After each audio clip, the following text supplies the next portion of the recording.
আসসালামু আলাইকুম। আমাদের চ্যানেলে আপনাদের সবাইকে স্বাগতম। আমাদের চ্যানেলে আমরা জমি জমা ও বিবাহ সংক্রান্ত বিভিন্ন আইনি সমস্যা ও এর সমাধান নিয়ে আলোচনা করে থাকি। আমাদের সাথে লাইভে যুক্ত আছেন আজকের অতিথি। তো চলুন শুরু করা যাক আজকের আলোচনা। আমরা যখন একটা জমি কিনি, সেই জমির যেই মাধ্যমে আমরা কিনি সেটা হচ্ছে এই দলিলের মাধ্যমে আমরা একটা জমি কিনি। এই দলিলই হচ্ছে একটা সম্পত্তির মালিকানা যাচাই করার জন্য সর্বোৎকৃষ্ট প্রমাণ। এই দলিলও কিন্তু অনেক সময় জাল হতে পারে। একটা দলিল যেমন একটা জমির মালিকের জন্য অত্যাধিক গুরুত্বপূর্ণ, তেমনি একটা জাল দলিল কিন্তু একটা জমির মালিকের জীবন কিন্তু তছনছ করে দিতে পারে। তো এই জাল দলিল সম্পর্কে কিন্তু আমাদের অবশ্যই সচেতন থাকতে হবে। আর সেই জন্যই আজকের ভিডিওতে আমি আলোচনা করব যে একটা জাল দলিল আপনারা কিভাবে চিনবেন। তো আজকের যে আলোচনার বিষয়, যে একটা জাল দলিল কিভাবে চিনবেন, তো দুইটা স্টেপের কথা আমি বলবো, যে দুইটা পর্যায়ে আপনারা একটা জাল দলিল চিনবেন।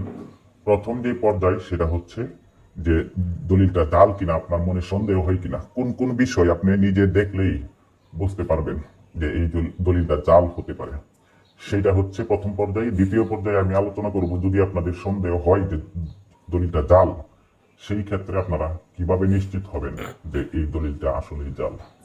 এই দুইটা পর্যায়ে আপনারা অবশ্যই, যদি এই দুইটা পর্যায়ে আপনারা অ্যাপ্লাই করেন, তাহলে জাল দলিল আপনাদের চিনতে কোনো ধরনের সমস্যা হবে না।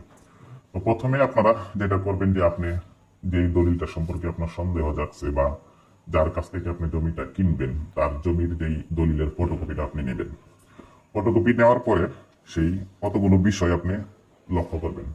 যদি মূল দলিল সে দেয় তাহলে মূল দলিল নেবেন। মূল দলিল নিয়ে আপনি কতগুলো বিষয় লক্ষ্য করবেন, ফটোকপি হোক আর মূল দলিল হোক। প্রথমেই দেখবেন যে আমাদের যে দলিলের যেই এটা হচ্ছে বাম পাশ, এটা ডান পাশ। তো আমরা জানি যে দলিলের উপরে দুইটা নাম্বার থাকে, কিন্তু আপনারা দেখবেন যে দলিলের উপরে ডান দিকে যে নাম্বারটা থাকে এটা হচ্ছে দলিল নাম্বার, বাম দিকে যেই নাম্বারটা থাকে এটা হচ্ছে সিরিয়াল নাম্বার, ক্রমিক নাম্বার দলিলের। প্রথমে এক নাম্বারে যেটা দেখবেন যে দলিলের নাম্বার যদি দলিলের ক্রমিক নাম্বার থেকে বেশি হয়, তাহলে এই দলিলটি কিন্তু জাল হতে পারে। আপনি সন্দেহ করবেন যে এই দলিলটা হয়তো জাল। দ্বিতীয়, দুই নাম্বারে যেটা করবেন, যে দলিলের পিছনে দেখবেন যে এখানে হচ্ছে টিপসই থাকে, হাতের ছাপ থাকে, এই ছাপের পাশে আবার নাম্বার থাকে। এটাকে যে হাতের আঙ্গুলের যে ফিঙ্গারপ্রিন্টের নাম্বার বলে।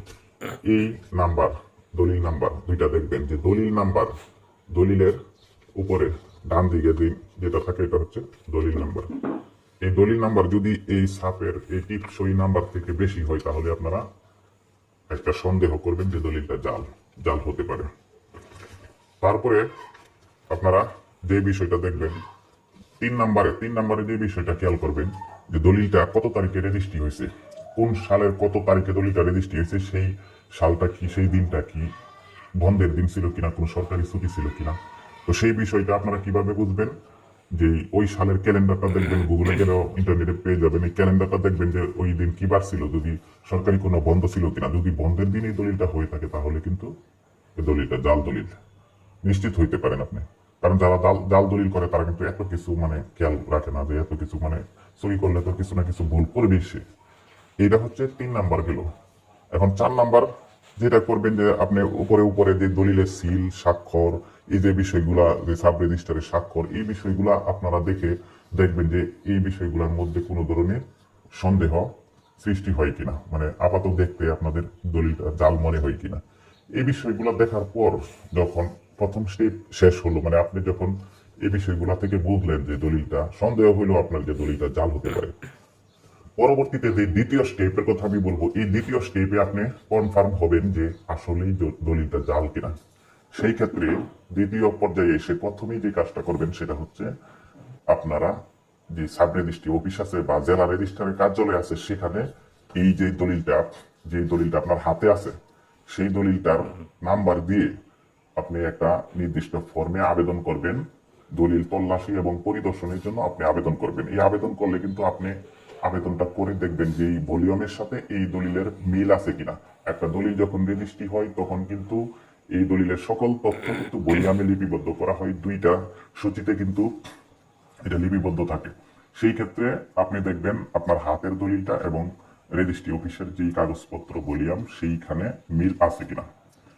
দেখার পরে আপনি যখন রিপোর্ট পাইলেন যে মিল আছে অথবা মিল নাই, যদি মিল না থাকে তাহলে আপনি এই দলিল রেজিস্ট্রি হয় নাই, দলিলটা রেজিস্ট্রি হয় নাই মানে সম্পত্তি বিক্রির কোনো দলিল যদি রেজিস্ট্রি না হয় সেই দলিলের কোনো ভ্যালু থাকে না, কোনো মূল্য থাকে না। তাহলে আপনি 100% কনফার্ম হয়ে গেলেন যে দলিলটা জাল দলিল, এটার কোনো মূল্যই নাই, যেহেতু এটা রেজিস্ট্রি হয় নাই, তাহলে কিন্তু আপনি 100% নিশ্চিত। কিন্তু কোনো কোনো ক্ষেত্রে যদি এইরকম হয় যে দলিলটি রেজিস্ট্রি হয়েছে, ভলিউমের সাথে সমস্ত কিছুর মিল পাওয়া গেছে, তখন আপনি কি করবেন? তখন কি আপনি 100% শিওর হবেন যে দলিলটি একটা বৈধ দলিল? রেজিস্ট্রি হওয়ার পরেও কিন্তু দলিলটা জাল হতে পারে। তখন আপনার করণীয় কি? দেখা গেল যে রেজিস্ট্রি হওয়ার পরেও কোনো কোনো ক্ষেত্রে দলিল জাল হতে পারে, জাল দলিলও রেজিস্ট্রি হয়েছে আগে অনেক সময়, অনেক ক্ষেত্রে দেখা গেল যে যেই ব্যক্তি সেই ব্যক্তির এই সাত না দিয়ে বা অন্য কোনো ব্যক্তিকে বিক্রেতা সাজিয়ে দাতা সাজিয়ে কিন্তু দলিলটা রেজিস্ট্রি করে নিতে পারে। অথবা আরো বিভিন্ন ক্ষেত্রে কিন্তু দলিলটা জাল হতে পারে, জাল দলিলও কিন্তু রেজিস্ট্রি হতে পারে। সেই ক্ষেত্রে আপনার কিছু কয়েকটা পদ্ধতি আপনার খেয়াল রাখতে হবে। সেটা হচ্ছে যে প্রথমেই আপনি 1 নম্বরে যেটা করবেন সেটা হচ্ছে যে দলিলটার হেবা দলিল কিনা দেখবেন। দলিলের এখানে কিন্তু প্রকৃতি লেখা থাকে, হেবার ঘোষণাপত্র, দানপত্র বা সাবকবলা এগুলো লেখা থাকে। যদি হেবা দলিল হয় তাহলে আপনি দেখবেন যে হেবা দলিলটা কে কাকে দিছে, তাদের মধ্যে সম্পর্ক ঠিক আছে কিনা। আপনারা জানেন যে হেবা দলিল ও একটা নির্দিষ্ট সম্পর্কের ভিতরে করা যায়। পিতা সন্তানকে হেবা করতে পারে, সন্তান পিতাকে হেবা করতে পারে, মাতাকে করতে পারে, মাতা সন্তানকে হেবা করতে পারে, দাদা দাদি করতে পারে, নাতি নাতনিকে বা নাতি নাতনি দাদা দাদিকে করতে পারে, বা স্বামী স্ত্রীকে, স্ত্রী স্বামীকে, এই কয়েকটা সম্পর্কের মধ্যে হেবা দলিল হয়ে থাকে। এর বাহিরে যদি বাহিরের কোনো সম্পর্কের লোককে সন্তান সাজিয়ে যদি হেবা করে ফেলে তাহলে কিন্তু করতে পারবে। যদি এটা কিন্তু হয়েছে আগে অনেক, যে বাহিরের লোককে সম্পর্ক দেখায় কিন্তু হেবা করে ফেলছে। সেই ক্ষেত্রে আপনি যাচাই করবেন এলাকায় গিয়ে যে আসলে যাদের মধ্যে দলিলটা হয়েছে তারা কি সম্পর্ক, তাদের সম্পর্ক রক্তের সম্পর্ক আছে কিনা নাকি বাহিরের কোনো লোক, এটা কিন্তু আপনি এলাকায় যাচাই করলে বুঝতে পারবেন। যদি এরকম হয় যে বাহিরের কোনো লোককে হেবা করে দিছে সন্তান দেখিয়ে, তাহলে কিন্তু এই দলিলটা বাতিলযোগ্য দলিল এবং সেটা কিন্তু আদালতে বাতিল হতে পারে। এই ক্ষেত্রেও কিন্তু আপনি জমি কিনা থেকে বিরত থাকবেন। 2 নাম্বার যে বিষয়টা খেয়াল করবেন সেটা হচ্ছে যে ওয়ারিশদের কাছ থেকে জমিটা ক্রয় করা হয়েছে কিনা। যেই দলিলটা, যেই মালিকের কাছ থেকে আপনি সম্পত্তিটা ক্রয় করতে যাচ্ছেন সেই মালিকের জমিটা যার কাছ থেকে সে কিনছে সেই ওয়ারিশদের কাছ থেকে কিনছে কিনা, তার নামে রেকর্ড আছে কিনা। যদি ওয়ারিশদের কাছ থেকে কিনে ওয়ারিশ সনদরা পরীক্ষা করবেন সেই ওয়ারিশ সনদ ঠিক আছে কিনা, নাকি 3 জনের জায়গায় 2 জনের নাম উঠায় ওয়ারিশ সনদ জাল করে দলিল হয়েছে কিনা। অনেক ক্ষেত্রে 3 ভাইয়ের মধ্যে 1 ভাই বিদেশে থাকলে 2 ভাই দেশে থাকলে 2 ভাইয়ের নাম দিয়ে ওয়ারিশ সনদ ইস্যু করে কিন্তু দলিল করে ফেলতে পারে। সেই ক্ষেত্রে কিন্তু 3 নাম্বার বাইরের যে অংশটা সেইটা কিন্তু বাতিল হয়ে যাবে। এই ক্ষেত্রে আপনি সম্পত্তি কেনার ক্ষেত্রে কিন্তু আপনার সতর্ক হতে হবে। এইটা হচ্ছে 2 নাম্বার পদ্ধতি রেজিস্ট্রিকৃত দলিলের ক্ষেত্রে। 3 নাম্বার পদ্ধতি হচ্ছে যে সিএস খতিয়ান থেকে আপনি একজন আইনজীবীর সাহায্য নেবেন বা কারো সাহায্য নিয়ে আপনি যদি বুঝে নিজে নিজেই দেখবেন সিএস খতিয়ান থেকে এই পর্যন্ত, এই দলিল পর্যন্ত যেই ওনারশিপের যে চেইন অফ ওনারশিপ, মালিকানার যেই চেইন, সেটা ঠিক আছে কিনা। সিএস থেকে ধারাবাহিক পর্যায়ক্রমে এই দলিল পর্যন্ত আসছে কিনা, মাঝখান দিয়ে কোনো গ্যাপ আছে কিনা, কোনো কাগজপত্রে সমস্যা আছে কিনা, এইসব বিষয় কিন্তু আপনি দেখবেন। এইসব বিষয় কিভাবে কি করবেন দেখবেন সেই বিষয়ে কিন্তু আমার ভিডিও আছে, যে জমি কেনার আগে আপনাদের কি করণীয় সেই বিষয়ে ভিডিও আছে আমার এই চ্যানেলে। জমি কেনার পর কি করবেন সেই বিষয়ে ভিডিও আছে, এই ভিডিও ডেসক্রিপশনে গিয়ে নিচে গিয়ে কিন্তু আপনারা ওই ভিডিওগুলো পাবেন, ওইগুলো দেখে আসতে পারেন।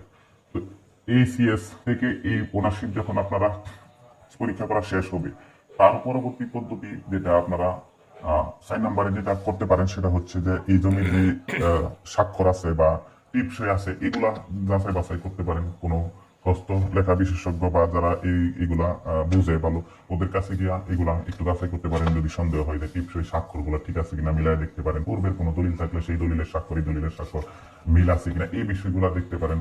তারপরে পরবর্তী স্টেপে মানে পরবর্তীতে যে কাজটা করবেন সেটা হচ্ছে যদি সিল, জমি একটা দলিলে কিন্তু অনেকগুলা সিল থাকে, যে সাব রেজিস্টারের সিল এবং এই যে সাব রেজিস্টার অফিসের যেই কর্মকর্তারা আছে, অনেক কর্মকর্তার সিল কিন্তু এখানে আছে। এই সিলগুলা সঠিক কিনা যদি সন্দেহ লাগে সিলগুলা নিয়ে, তাহলে আপনারা আবেদন করে সাব রেজিস্টার অফিসে গিয়ে সেখানে আবেদন করে কিন্তু দেখতে পারেন এই দলিলের সিল এবং এই সাব রেজিস্টার অফিসের সিলগুলা ঠিক আছে কিনা, এই দুইটার মধ্যে মিল আছে কিনা। এইভাবে কিন্তু আপনারা আপনাদের এই জমির দলিলটা জাল কিনা পরীক্ষা করতে পারেন। সর্বশেষ আরেকটা পদ্ধতি আছে যে আপনার দেখবেন যে দলিলের মধ্যে যে দলিল লেখক ভেন্ডর, এই দলিল লেখকের সিল থাকে এবং তার যে কিন্তু সাইন থাকে, নাম থাকে, সেই লোকের কাছে যাবেন, গিয়ে দেখবেন যে আপনি কি জিজ্ঞেস করবেন এই দলিলটা আপনি করছেন কিনা, বা তাকে জিজ্ঞেস করলে তার জিজ্ঞাসাবাদে কিন্তু বেরিয়ে আসবে সে কিন্তু সে যদি জাল দলিলের সাথে জড়িত হয়ে থাকে অথবা তার সাইন সিগনেচার এটা না হয়, সে কিন্তু বলবে, তার কাছ থেকে কিন্তু আপনি গুরুত্বপূর্ণ তথ্য পাবেন। তো আজকে যেই পদ্ধতিগুলোর কথা বললাম, একটা না একটা পদ্ধতিতে আপনি জাল দলিল পরীক্ষা করতে পারবেন এবং আজকের ভিডিওর পরে আপনি নিজেই বুঝতে পারবেন যে জমিটা জাল কিনা। প্রথমে আপনি নিজের চোখ দিয়ে বাহির থেকে দেখবেন, দেখার পরে যদি সন্দেহ হয় তাহলে কিন্তু দ্বিতীয় পর্যায়ে যাবেন। দ্বিতীয় পর্যায়ে কোনো না কোনো পদ্ধতিতে আপনি চিনতে পারবেন যে জমিটি জাল। যদি কোনো মাত্র সন্দেহ হয় এবং কনফার্ম হন আপনি জমিটা জাল, তাহলে কিন্তু এই জমিতে আপনি কখনো যাবেন না, এই জমি ক্রয় করবেন। আমাদের ভিডিওটি আপনার ভালো লাগলে লাইক, কমেন্ট ও শেয়ার করতে ভুলবেন না। আর এই ধরনের ভিডিও পেতে আমাদের চ্যানেলটি সাবস্ক্রাইব করে আমাদের সাথে থাকুন। ধন্যবাদ সবাইকে। আল্লাহ হাফেজ।